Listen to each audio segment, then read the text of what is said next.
Now, this is the exact reason why I love Kei Urana's writing as a mangaka, because not only does this chapter give us such a great backstory and a way to understand Gontes as a character, it also serves as a complete explanation for literally everything that he has done in his entire life. Last chapter, we saw the sorry, sad state that Gontes was in, hooked up to life support and having so many wrinkles, barely being kept alive by all these machines and blood packs that he's surrounded by. And at first, knowing the awful and dark dictator that Lord Mimo is, it was pretty easy to assume that Mimo was the reason that Gontes was in this state. However, it is shown to us through this flashback that Gontes actually is a character that has had some terrible heart disease and terrible condition that makes him basically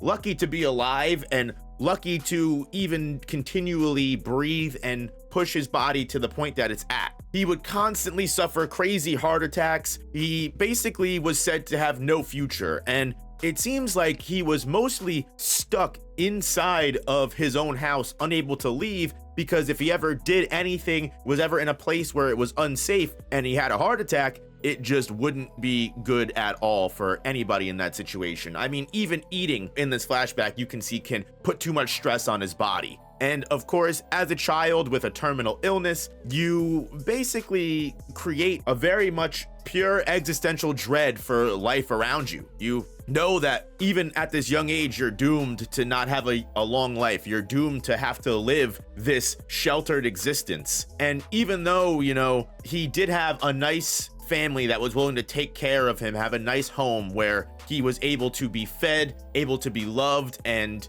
God forbid if anything ever did happen, he would, you know, have people that would be able to give him medical care. And I don't know if Gontes is a Shorebrek and he is actually related to Rudo in some way. I really genuinely think that his dad was either very closely related to the family. Maybe they had like higher and lower tiers of like the family tree. The eyes of Gontes is not only very telling of his level of special connection, whether it be to the Shorebrek family or something else entirely, and also the fact that he gets the necklace of the third series. Even though its full power has not been awakened or shown to Gontes, this is what makes me think he's not a Shorebrek, as his dad mentions that it works in very specific ways, and Gontes explains that to those who are fulfilled, it acts as a poison, which means if you are full of life, if you have everything to lose and you're living the high life and you're doing great, this necklace is a curse to you, because basically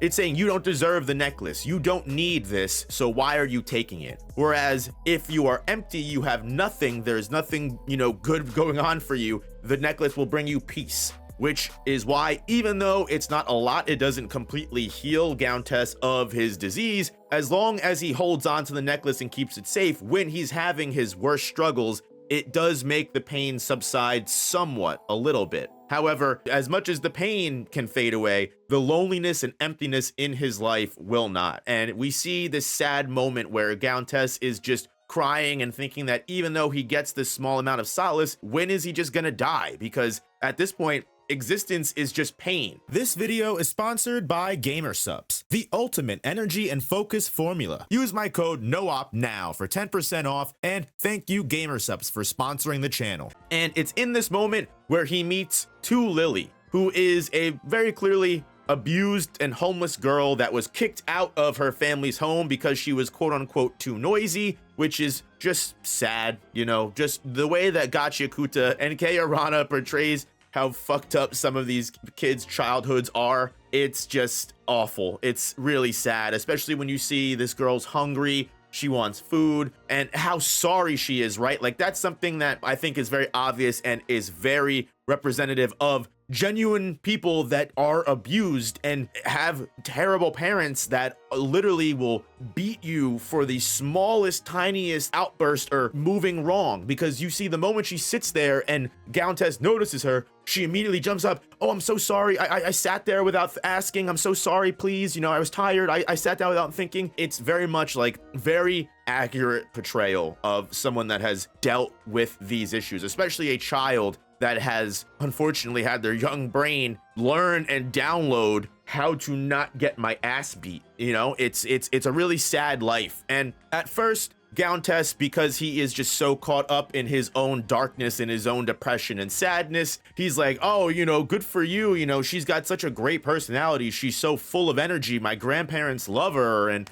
you know, they're having so much fun. Like, oh, my life is so sad. Just go away. I just want peace and quiet. The moment that they move her bangs and you see the bruises on her face, immediately shuts Gontes up the moment he sees it. Because right then and there, it kind of puts his life into perspective. You have to remember that Gontes has lived his entire life in his home with his grandparents. He has never seen the outside world. He hasn't met other people. Of course, someone like this would have, this might sound insensitive to say, main character syndrome. He suffers and dwells in his depression so much and has no realm or perspective of anybody else that goes on in the world and lives and suffers, that of course it's woe is me. Of course my life is awful and, you know, everyone feel bad for me. It's in the moment where not only does he see Lily's bruises, and also Lily mentions that they kicked her out and when she came back, they were completely gone. So not only did her parents completely abandon her, when she says that, you know, if I'm too noisy for you, just like what her parents would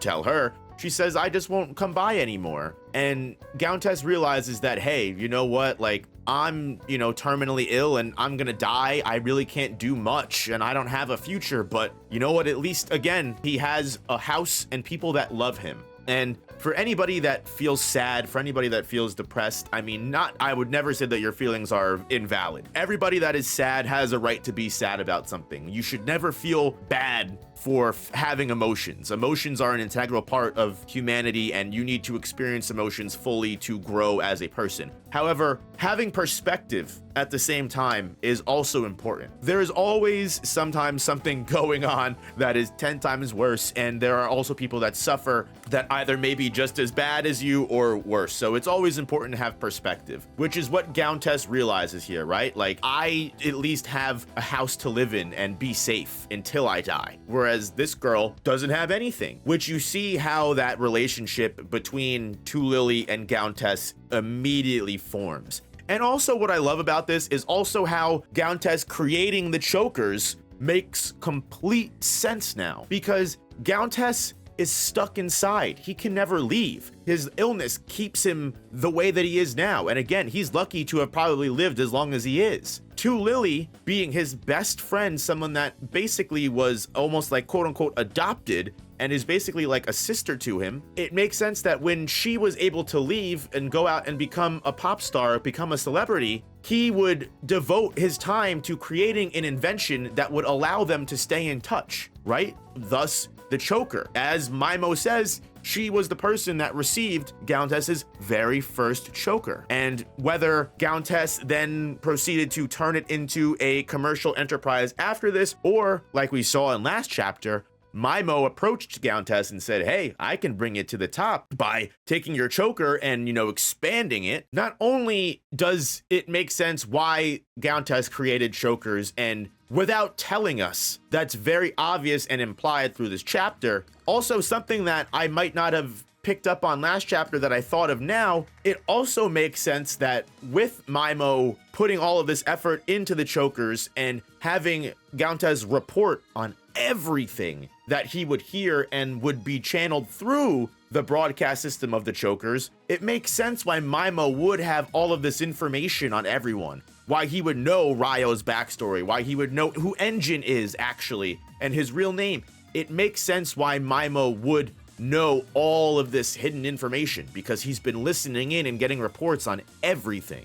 And again, I think it's a testament to Kei Arana's writing that this is, you know, all shown and made very apparent to us without telling us. It's a very show, don't tell And I personally love this flashback, especially looking back on it and seeing how much story can be seen just from this short narrative alone. And I hope that not only was this chapter just as fun for you, but I hope you're just as excited to see what the heck is going to happen now that 2 Lily is on the line for Gontes. Is he going to fold to Mimo? Is this going to be exactly what Mimo needs to get ahead in this fight? Are the cleaners still going to be able to win? What is Gontes' family line and what's his relationship to Rudo? I guess we will have to find out next time. And guys, thank you so much for watching and going on this Gachiakuta journey with me. If you haven't already, make sure you hit that like button and the hype button to make sure all the other Gachiakuta fans and manga readers can find this video.